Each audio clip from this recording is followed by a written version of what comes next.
Use the code CHICKEN in the shop. Hey guys, the chicken is here. We are back today with another Boom Beach video. In today's video, guys, we're doing a little wrap up, tying a bow on it, and review of season 49. If you haven't already, guys, I do appreciate if you subscribe to the channel. Season 50 is just around the corner, and like I said in yesterday's video, I cannot wait to talk about it and show you guys more about it. So yeah, season 49. It's in the books. It's done. The leaderboard doesn't seem to be moving too much of a crazy pace that we would have to do an emergency jump back in and try to secure our top 500. I believe it is locked down at this point. We'll see what happens, but we've only moved 20 spots or so in like 24 hours, so that's pretty much that is all she wrote. Let's see what we're looking at in Canada. Number 11, not too shabby, not too shabby. So I think we're going to go ahead, guys. We're going to pull the base. We are going to collect everything. And we are going to wrap it up right here. Now, sometimes I get comments on people saying, why do people do this? Just to show that you're done. You know, there's no reason to it. It's just kind of fun. So, yeah, season 49. Now, I felt like there were some things that Supercell did this season that really kind of messed stuff up. So, overall, I think I'd give the season maybe a 6, a 6 out of 10 rating. It was okay. It wasn't like horribly god awful. Like, I think to get beneath a 6, you have to essentially break the game. So we've seen seasons come out where they like totally mess stuff up. You know, where we start with like 150 Ever Sparks and like you literally can't play the game or you can't collect chests or things like that. That is the worst. That is the worst. As long as you can play it, you know, and collect your chests. Those are the two biggest things. I mean, then it becomes, you know, how good is the actual season. So, excuse me. So, let's run it back here a bit. So, right out of the gates, what were we missing? What was the problem? The problem was, and they continued to do this, they put troop health too far away. Having no troop health at the start of the season is just dumb. It's just dumb. There's no good stuff about it. I mean, unless you're going to put heavy choppers first, because it does two things. Number one, it creates a fizzle meta, which is annoying. I mean, it ended up working out because I don't think, like, with the troops that we had, you know, it wasn't that bad to get chests. But the problem for putting the troop health far away is it destroys non-instant training players. Like, they're just done. So, I mean, you're cutting... It's kind of twofold. So... when that happens, when you make it really tough for players that don't want to get instant training, and I'm all for instant training. I think, you know, if you play the game, you should support it for $10. I think it's a good, you know, it provides pretty good value. There's not much else in the game to buy. So, anyways, that's a whole other video in and of itself. But it's twofold, right? So the people that don't have instant training, they're not playing or they're not ranking up as fast because the troop health is very far away. So it's even more difficult for them than normal.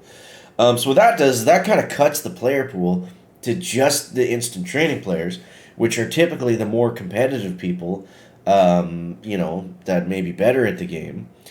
Obviously not always, but I think that if you were to look at the people that don't have instant training and the people that do have instant training, the people that do have instant training probably play a lot more warships, right? So it makes it more of, we talk about being stuck in that wave sometimes. It makes that wave even more pronounced. When everybody's got the same thing and everyone's going against the same people. So there's a lot of problems that come from, you know, just simply putting this node here and not putting it, you know, over here, for example. So I hope going forward, we're not going to have just 50% troop health seasons at all. And I want them to put it at the very least before 4 ERs every single season. I think that's fair. Yeah, so that was the biggest problem I found right out of the gate. Was just there was too much. There was not enough troop health, and that kind of made things tricky. So one thing we haven't talked about in a while is the server split with China. You know, that impacts every season. Obviously, that's not something Supercell can control. That's a Chinese government policy thing. But it really, you know, it accentuates any problems that we have in the tech tree because for the same reason, when you cut off the instant training players, cutting off China has just, really condensed the player pool, right? So, it's made it easier to achieve higher ranking at the end of the season because there's not as many, of those Chinese competitive guys like in our pool, but it still makes everything tough because they're, I guess the good thing about them being here was there was just more players in the pool, so that was always a good thing. But, so the next thing that we can talk about is they haven't done a reset in a long time. Now, if you guys don't know what I'm talking about, every season, wherever you finish, that's why it's always important to finish as high as you can. You get a percentage of your stars back. That's how it works. You get 40% of your stars back. So you finish a legendary 3, you start at gold something. You finish in where I am at rank 24. I'm gonna start in rank 14, I think. So you get a percentage of those stars back. Now they haven't done a reset in a very long time, and I don't know how I feel about resets, to be honest, because if I look at last season, this season, season 49, I had a big advantage going in because I made legendary rank last season. Now what happened? I had a really rough start. I was at a wedding all night and I was playing at 4 a.m. and I made a couple. I don't know if I made really like tech choice mistakes. I definitely didn't need to get. There was a multi-node. I didn't need to get this multi-node, so that kind of slowed me down. And I just wasn't playing very well. And I ended up just being in the pack. I was just, I was late to gold. I only got diamond on the last week or so. Last 10 days or something like that. Typically, I hit diamond on the first week. So, it goes both ways, I guess, is what I'm trying to say. Like, the reset definitely... I think they're good to have every now and then. How often they should be, I don't know. I think it's hard to determine that. Because if you do them too frequently, it kind of kills the motivation for playing the season and pushing at the end. But if you don't do them enough, then, it gets annoying for the people that don't have that starting bonus. I think there's a point, like somewhere in there, where it does make a big difference. Like, starting on a new account is definitely tougher, but I've always found that you can just simply play more, and that kind of makes up for it.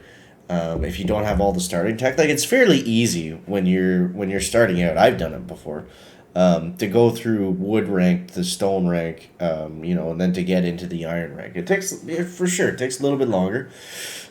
Sometimes you got to do more battles, but it's definitely doable. And then once you get up there, then you've essentially caught up with everybody else. Because if somebody starts in rank 16 and they don't play, for example, until the afternoon, and I started at wood rank 1, and I make it up to rank 16 before they've started playing, we're at the same spot. We have the same amount of keys. We have the same amount of tech at that point. So, there's no like extra bonus in that sense, but it makes it a little bit more difficult to get up there. So the next thing I wanted to talk about was when they do these heavy chopper bombardier metas at the very end, which is typically always the meta. Critter launchers has just really slowed down that attack. Like if we look at these attacks,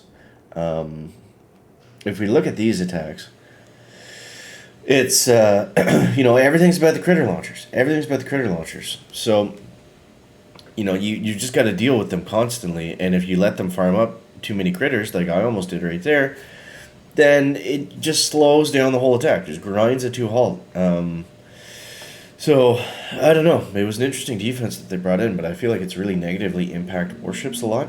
But that's kind of my overall thoughts on Season 49. A little bit of everything there. But I want to know what you guys think. What do you guys think? Do you guys let me know down below in the comment section. Where did you finish? Did you finish? Are you still going? I want to hear it. So yeah, that's it. That's all. Thank you guys so much for watching, and appreciate you. We'll catch you in the next one. Chicken out of here. Back.